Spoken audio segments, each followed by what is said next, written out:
India आघाडीतली सगळी महत्त्वाची नेते मंडळी इथं उपस्थित आहेत। खुद्द प्रियंका गांधी देखील काल आपण पाहिलं होतं तर त्या देखील राहुल गांधींबरोबर भारत जोडो न्याय यात्रेमध्ये दिसल्या होत्या। चैत्यभूमीवरती स्वतः त्यांनी देखील अभिवादन करण्यासाठी म्हणून हजेरी लावली होती। त्यामुळे आजच्या शिवाजी पार्क मधल्या या सभेमध्ये ज्यावेळेस इंडिया आघाडीतल्या या सगळ्या महत्त्वाच्या नेत्यांची उपस्थिती असल्याचं बघितल्यानंतर कोण काय बोलतंय, काय नेमकी भूमिका स्पष्ट केली जाते, पुढली रणनीती काय स्पष्ट केली जाते, याकडे सगळ्यांचंच लक्ष लागलेलं आहे। एम.के. स्टॅलिन तामिळनाडूचे मुख्यमंत्री हे देखील व्यासपीठावरती उपस्थित आहेत।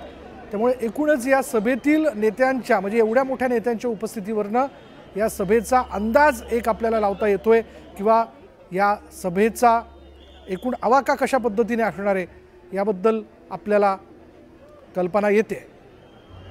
आणि आता उभाटा गटाचे सर्वेसर्वा प्रमुख उद्धव ठाकरे देखील व्यासपीठावरती आलेले आहेत।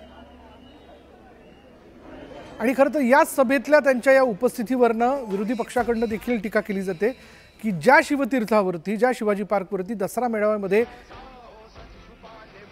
हिंदू हृदय सम्राट बाळासाहेब ठाकरे शिवसेना प्रमुखांनी असं म्हणलेलं होतं की काँग्रेसच्या सोबत जाण्यापेक्षा मी माझं दुकान बंद करेल असं स्पष्ट मत त्यांनी व्यक्त केलेलं होतं। तिथेच उद्धव ठाकरेंना त्यांच्या शेजारी बसावं लागतंय, मांडीला मांडी लावून बसावं लागतंय अशी टीका जी आहे ती एकनाथ शिंदे यांच्या वतीने राज्याचे मुख्यमंत्री एकनाथ शिंदे यांच्या वतीने करण्यात आलेली होती। आणि हा सगळ्या शिवसैनिकांसाठी काळा दिवस असल्याचं त्यांनी म्हटलं होतं।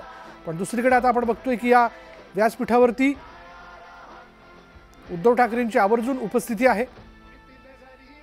इंडिया आघाडीतील सगळेच महत्त्वाचे नेते म्हणजे अगदी राष्ट्रीय पातळीवरचे नेते देखील आज मुंबईमध्ये खास या शिवाजी पार्कमधल्या सभेत उपस्थित राहून इंडिया आघाडीच्या वतीने शक्ती प्रदर्शन करणार आहेत, यात कोणत्याही प्रकारची शंका नाही।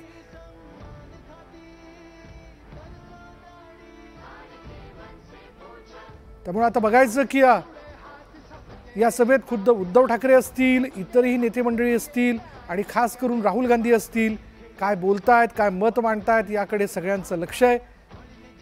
ज्या प्रकारे गेल्या काही कालावधीमध्ये म्हणजे जर आपण पाहिलं तर 2019 नंतर 2019 पासून तर अगदी 2024 पर्यंत आतापर्यंत राज्यातलं राजकारण हे फार बदललेलं आहे। वेगवेगळ्या घडामोडी घडलेल्या आहेत। राष्ट्रवादी काँग्रेससारख्या पक्षाची शिवसेनेची दोन शकलं झाली आणि या सगळ्या तोडाफोडीच्या राजकारणानंतर आता ज्या आघाड्या तयार झालेल्या आहेत किंवा जी मोठ तयार झालेली आहे महायुतीची त्यावरनं काय नेमकं म्हणलं जाते, काय बोललं जाते।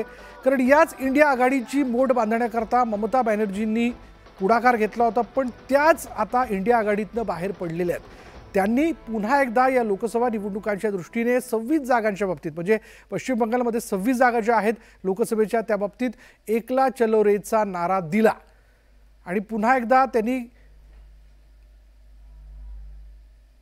महायुतीला किंवा आपण असं म्हणूयात की एनडीएला माफ करा एनडीएला कडवी लढत देण्यासाठी म्हणून जोरदार तयारी पश्चिम बंगालमध्ये सुरू केली। पण त्याच ज्या इंडिया आघाडीची मोठ ममता बॅनर्जींनी मांडली त्याच ममता बॅनर्जी आज इथं व्यासपीठावर दिसत नाहीत, कारण ते या इंडिया आघाडीतनं बाहेर पडल्या।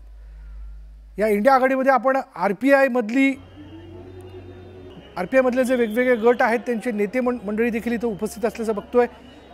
पत्रकार खासदार कुमार केतकर देखील या व्यासपीठावरती उपस्थित आहेत। काँग्रेसचे असेही चेहरे जे खरं तर गेल्या काही कालावधीत फार काही चर्चेत नसले तरी काँग्रेसच्या घडामोडींमध्ये कायम अग्रेसर असतात, ते सगळे चेहरे देखील इथं उपस्थित असल्याचं आपण पाहतोय। आणि खुद्द शरद पवार म्हणजे शरदचंद्र पवार गटाचे पक्षाचे प्रमुख शरद पवार जे आहेत ते देखील इथं उपस्थित आहेत। त्यामुळे या सभेचा आवाका या सभेतील सगळ्या नेत्यांच्या उपस्थितीवरनं येतोय। दिल्लीवरनं देखील काँग्रेसची सगळी महत्त्वाची मंडळी इथं उपस्थित आहेत। अजय माकन इथं व्यासपीठावर उपस्थित असल्याचं आपण बघतोय। एम.के. स्टॅलिन आणि राहुल गांधी यांच्या मधोमध उद्धव ठाकरे तिथं बसल्याचं आपण पाहतो। एम.के. स्टॅलिनच्या बाजूला फारुख अब्दुल्ला बसलेले आहेत।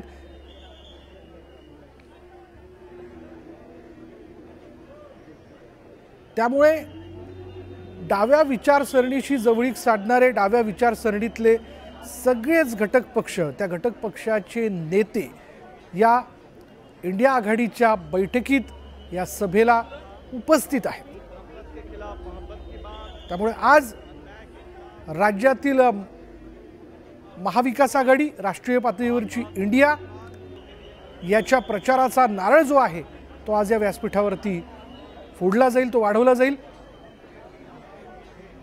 आणि हे सगळं करत असताना आज राहुल गांधी नेमकं काय बोलतायत, उद्धव ठाकरे नेमकं काय बोलतायत, कारण अर्थात उद्धव ठाकरेंचं हे होम ग्राउंड आहे आणि गेल्या कालावधीत शिवसेनेच्या गोटात झालेल्या घडामोडींमुळे त्यांनी वारंवार शिंदे गटावरती, म्हणजे जी आता खरं तर मूळ शिवसेना असं न्यायालयाने म्हटल्याप्रमाणे झालेलं आहे, विधानसभा अध्यक्षांनी दिलेल्या निर्णयानुसार झालेलं आहे, त्यावरती त्यांनी वारंवार टीका केली होती। आणि आजही ते काय बोलतायत याकडे सगळ्यांचं लक्ष असणार आहे। यातले 2-3 महत्त्वाचे मुद्दे अनुक्रमे लक्षात घेणं फार आवश्यक आहे की इंडिया आघाडीची स्थापना झाल्यानंतर इंडिया आघाडीने मुंबईत बैठका घेऊन आपल्यासोबत येणारे घटक पक्ष, त्यातली नेते मंडळी याबद्दलचा वारंवार उल्लेख करून आम्ही कशा प्रकारे मोदींना रोखण्यासाठी एकत्र आलेलो आहोत याविषयीची वक्तव्य केलेली होती। पण